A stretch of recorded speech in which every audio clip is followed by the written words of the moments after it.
particular features, it's a disgrace, that's what it is.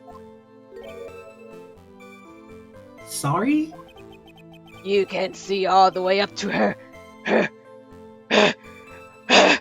You know!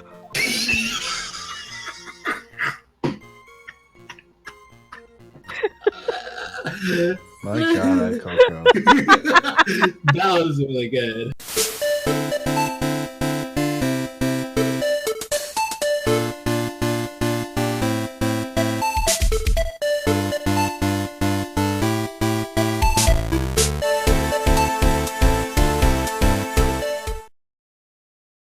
Hello, everyone, and welcome back to 4 Pixels. Coco is here with Smog and Smooth, and we are continuing Ace Attorney Trials and Tribulations.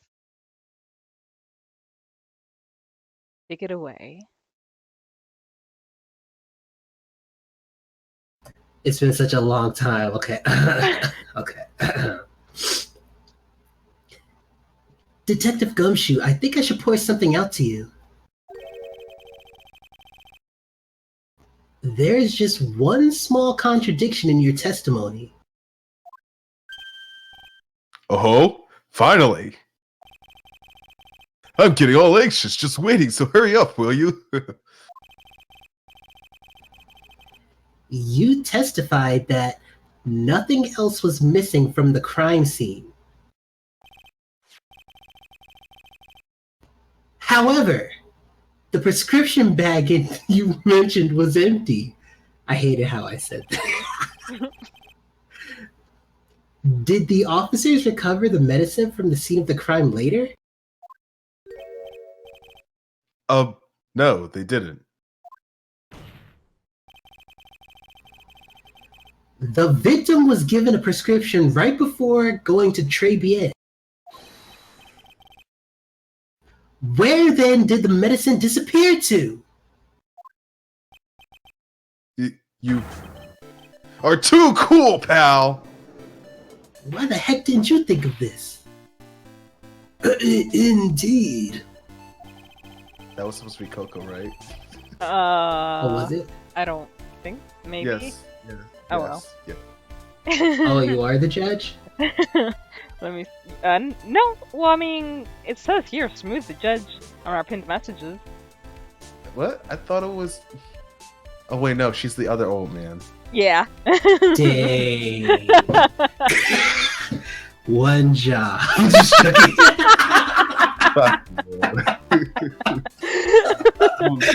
Not even a job. Shut up. Alright, here we go. Due consideration wasn't given to the victim's prescription in the previous trial. Witness, why do you always overlook such vital pieces of evidence? I guess that's the most careless thing I've done so far, huh? The victim was killed by poison. And the victim's medicine mysteriously disappeared. The victim's own prescription could have been the lethal poison itself.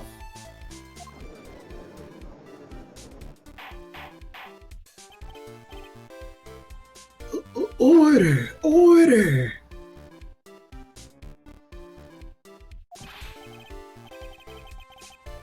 Well, Mr. Godot, what do you have to say to that? Huh. That's all. What? Read for the court the name of the clinic on the prescription bag, if you will. What's the clinic's name got to do with anything? New ear. Oh my gosh, I can't say that word. I don't even know what the heck that is. Clinic. Otolaryngological. Otolaryngological. Okay. Got it. I get tongue-tied, so. Just- yeah, something. Yeah, that word.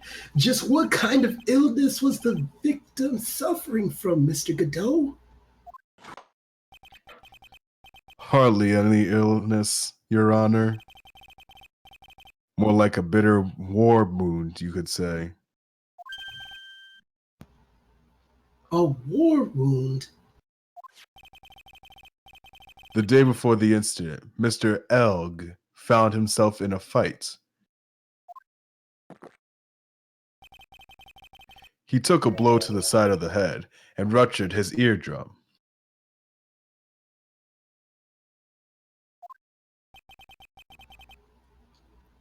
He ruptured his eardrum?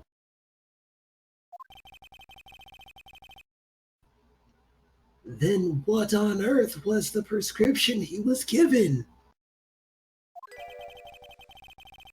It was a cream that was to be applied topically inside his ear canal, not to be ingested.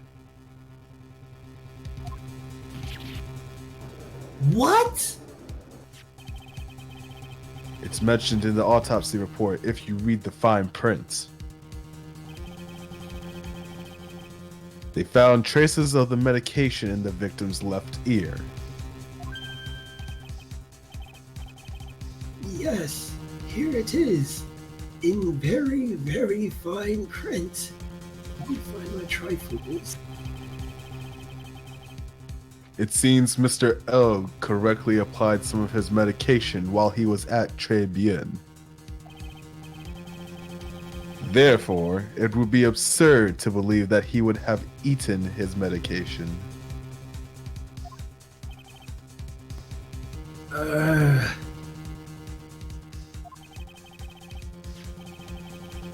It seems that this medication is irrelevant to the case after all.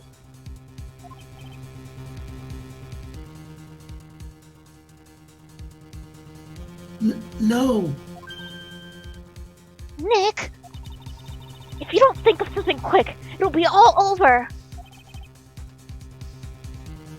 She's right. But I can't get away with any old weak objection. What should I do? I'll just leave it. Only moments ago, Mr. Godot made the following statement. It seems Mr. L correctly applied some of his medication while he was at Tribulations. If that's the case, then why was the medication not found at the scene of the crime?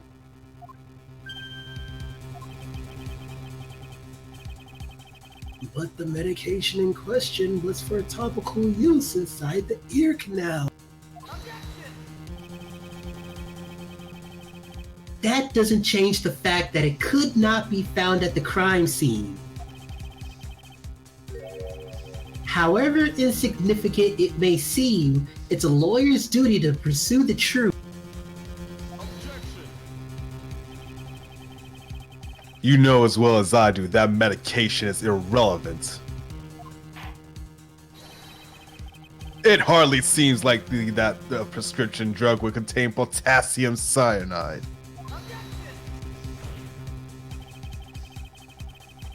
It hardly seems likely that the coffee the witness served would contain it either. Oh, waitress, gee. But it did! The possibility is undeniable. Just with these backgrounds, I can't help but think about Pokemon. I know, for real. That's pretty accurate. Ah! That's enough. Is he a fucking cyborg or what? He was like overheating. Yeah, he took damage. Mr. Godot, is the detective the only witness the prosecution wishes to call? Ugh. Mr. Godot? Phoenix Wright used rational thinking. It was super effective. Yeah. I've got my own witness I'd like to call, sir. It's the old man who was there in the restaurant on the day of the murder.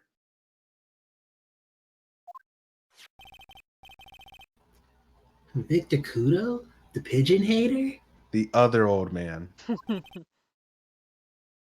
Very well. The matter of the disappearing medication seems little more than trivial at best. However, it wasn't explored at all in the previous trial. And that is something that bothers me. Yay! Good job, Nick! The court will adjourn for a 10-minute recess. Yay!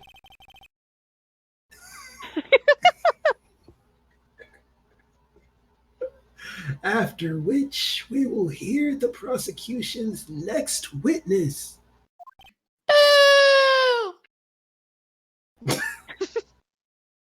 Ha! I suppose this means I'll just have to finish you off in my last 6 cups. Before I have a heart attack.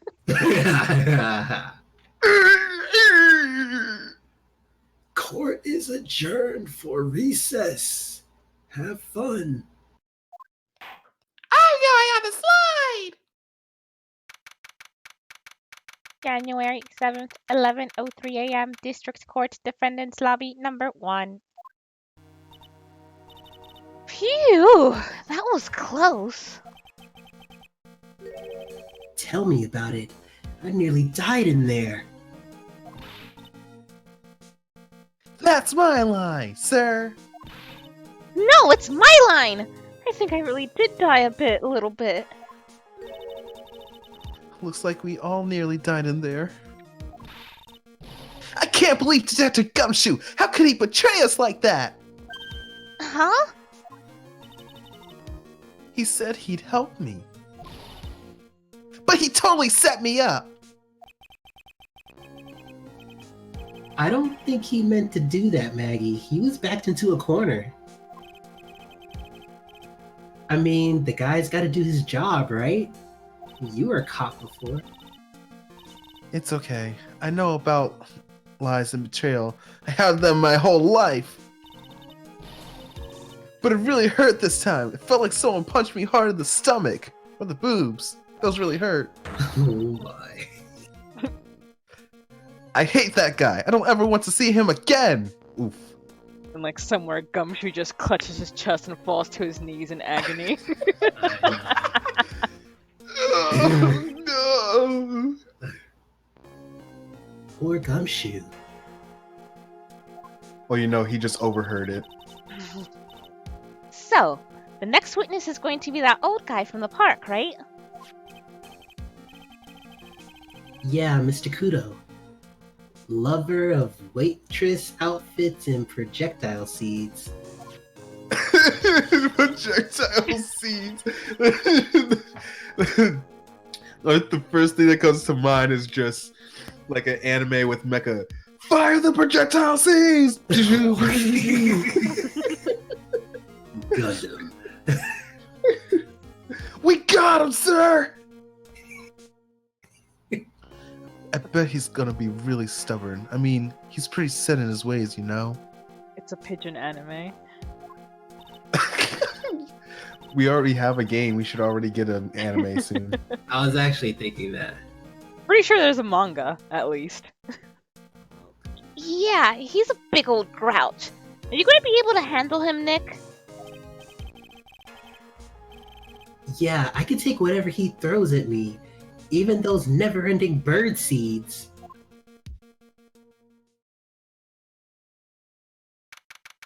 January 7th, 11:15 a.m. District Court, courtroom number 4.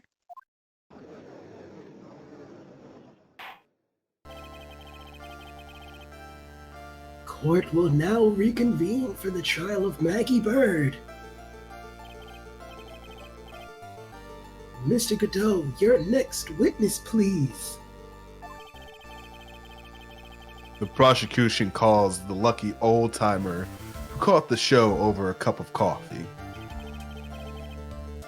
Will the witness please take the stand?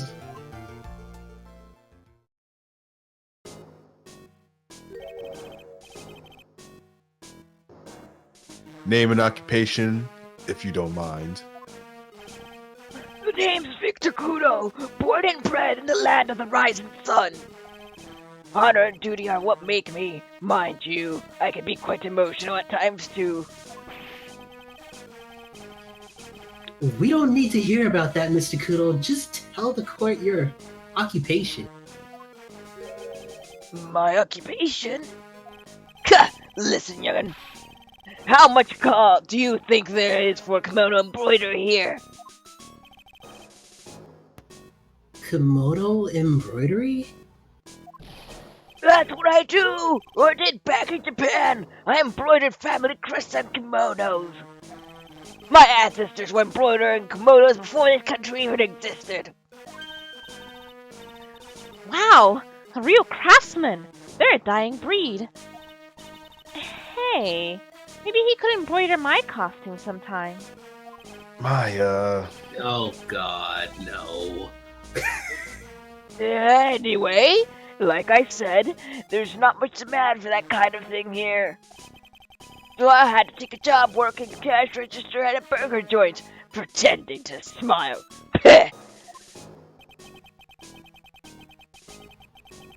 That burger joint would have been better off putting him in the kitchen. Now then, witness.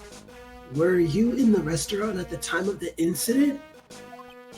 Oh yes, I was eating some seeds over a cup of avocado. Seeds?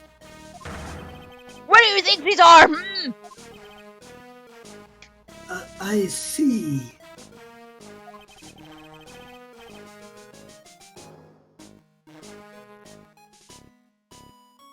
hold on, shit. What the? Shit. I was tabbed out, sorry. It's okay. So you saw,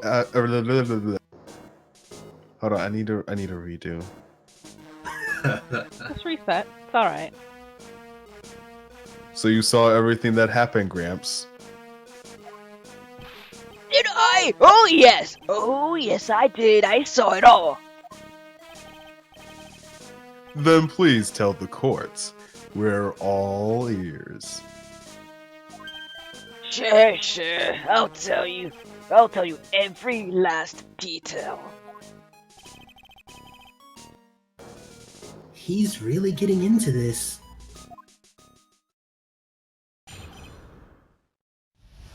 Witness testimony. The young man was reading in the sports paper. The serving girl brought him a giacchino, but she put something in it. The man took one sip of it, looked like he was in terrible pain, and then collapsed. That's the serving girl right there in the defendant's chair. I remember her well.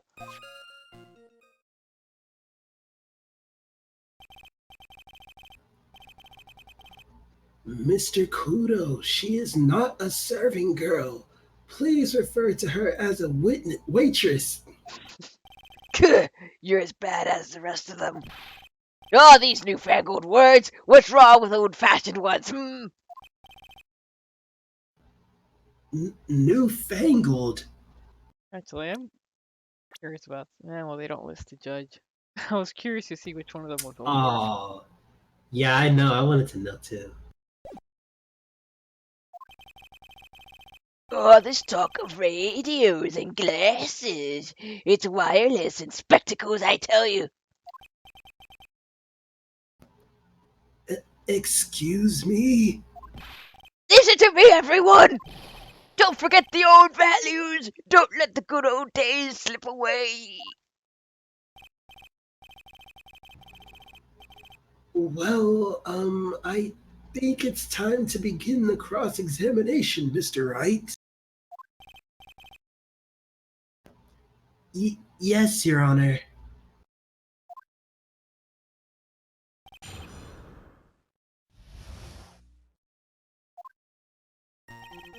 The young man was reading the sports paper. So you saw the victim then? You saw Mr. Glenn Elg? I wanted to know if Guts and Braun retained his championship or not. So he was looking at the sports paper the victim was reading, huh?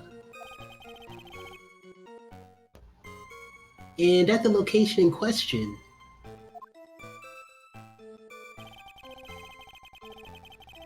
there are partitions between the tables on the same side of the restaurant, right?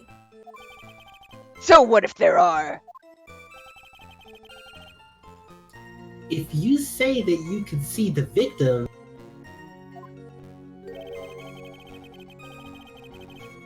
that means you were sitting at a table on the other side of the restaurant, correct?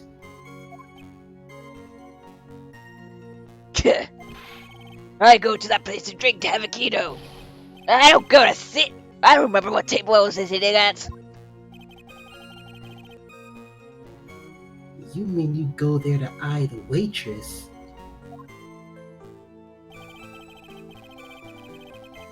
The serving girl brought him a avocado, but she put something in it.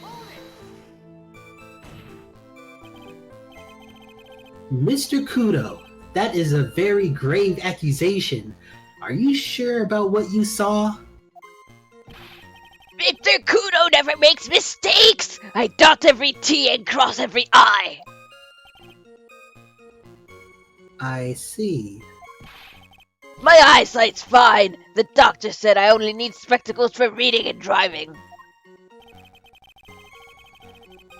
I bet his eyes are only really fine when he's scoping out a waitress. And I saw what the serving girl put into the avocado as well. I bet I know what's coming up, and something tells me I'm not going to like it.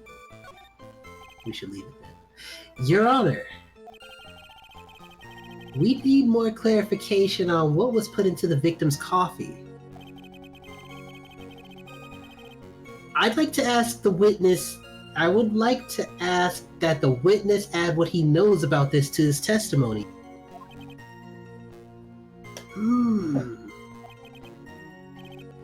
I agree. Witness, will you enlighten us, please? Sure. There's no question about it. She very conspicuously put some white powder in there.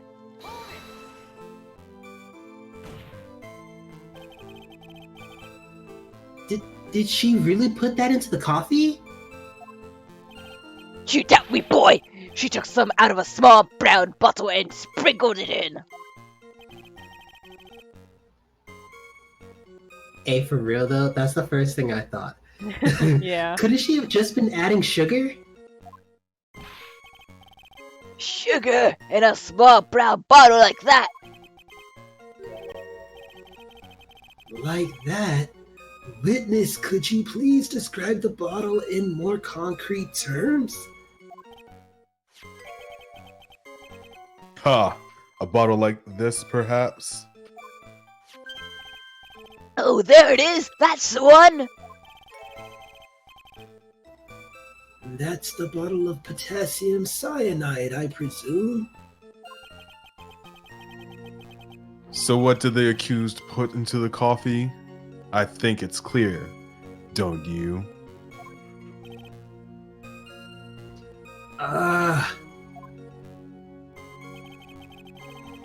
The man took one sip of it, looked like he was in terrible pain, and then collapsed. He took just one sip?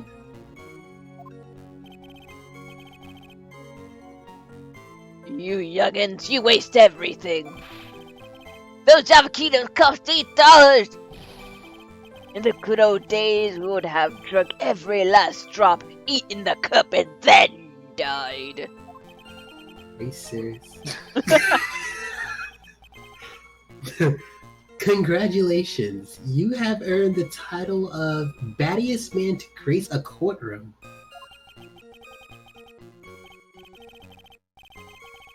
So it was an immediate death? Well, with potassium cyanide, I suppose that is possible. Oh yes, he slumped over without so much as a twitch. I felt the avocado I had just drank turned sour in my stomach. Oh yes, I know that feeling. And the waitress? I presume she is...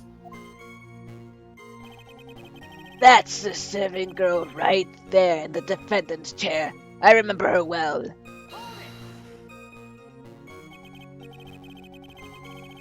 You said I remember her well in reference to the waitress.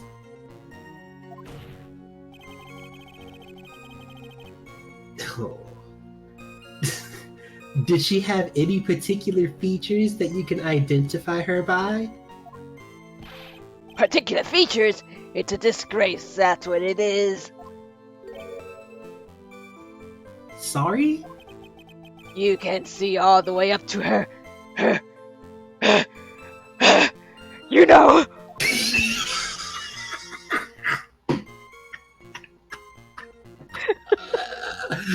My God, Coco. That was really good. I felt a little bit of Coco coming out of there. Yeah. She's practically naked in that uniform. So the particular feature you recognize about the waitress is her outfit? But anyone could wear just such a uniform, even me. Edgeworth whips his head towards Phoenix's direction. Oh no.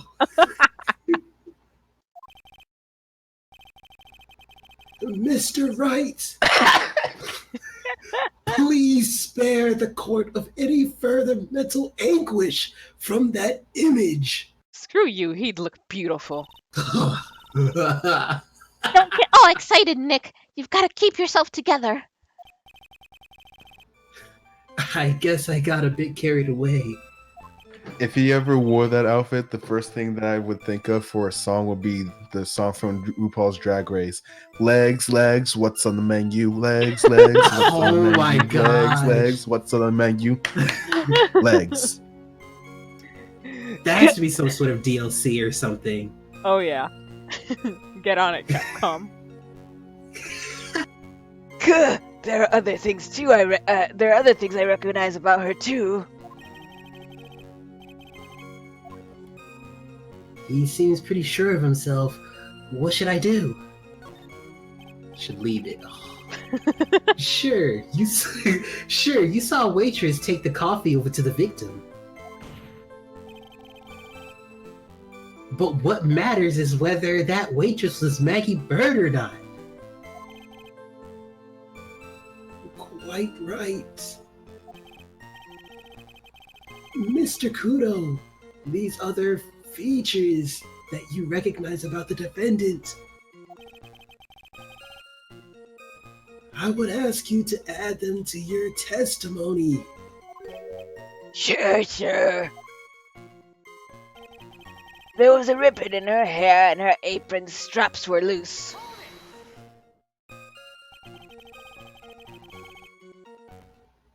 You do seem to remember the several details about her appearance. But what about the most crucial detail of all? Her face? Gah, as if I wouldn't remember that. The witness noticed the straps on the accused apron. He's unlikely to make a mistake about her face. That's right. I can't even tell you the color of the ribbon in her hair. It was red! So you see, There's nothing wrong with the witness's eyesight.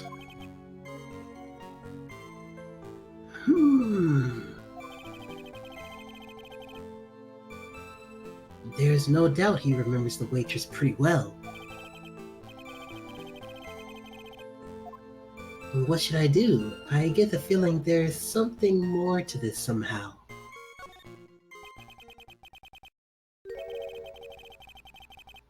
The identifying features you described are all things you would see from the back. So what? This is actually really smart. Is it possible that you never saw the waitress from the front at all? Ha! He's got you there, Gramps. People what am I doing? I'm using the judge's voice. People normally talk about facial features when they're asked to describe someone. But this witness's testimony is nothing but straps and ribbons. Talk about BDSM from the magical girl side. Whoa. This is harassment! I tell you, I'm not obsessed with straps or ribbons. I'm just What about telling you what I saw. What about chains and whips, sir? I have the right to remain silent.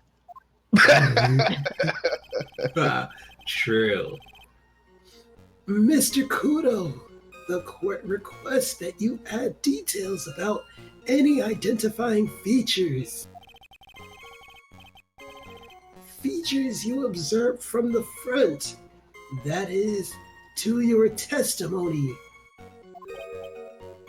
Sure. This old man's testimony is getting longer and longer. Killing Coco's voice. And if I can't find a hole in it soon, it'll get even longer, I bet. Boo, oh my gosh. There wasn't anything that caught my interest about her when I saw her from the front.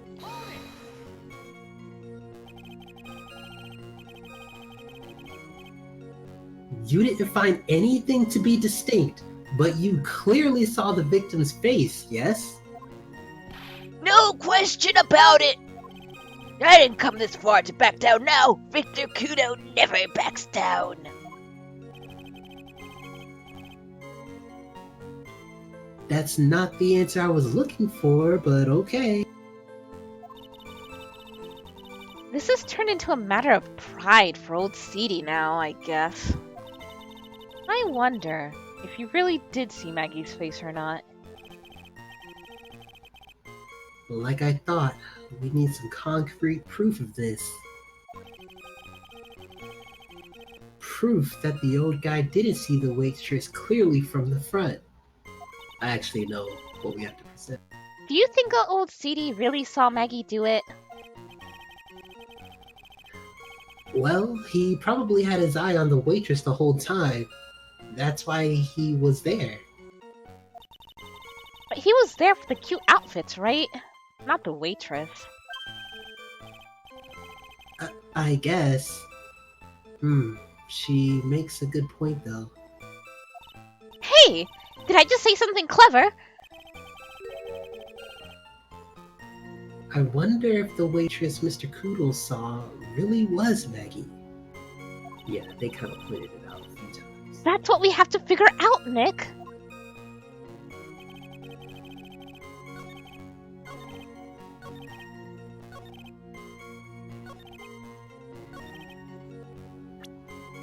Yep.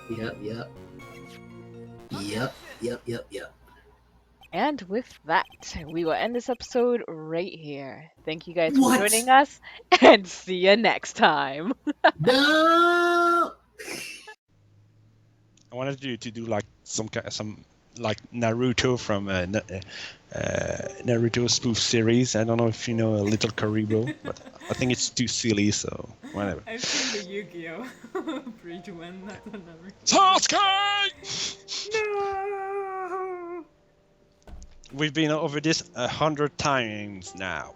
Our family's gone. You have to trust me and head out there. Your only other option is to stay locked in that room and die.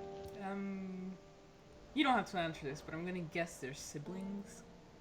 Yes, they are. Okay. I know.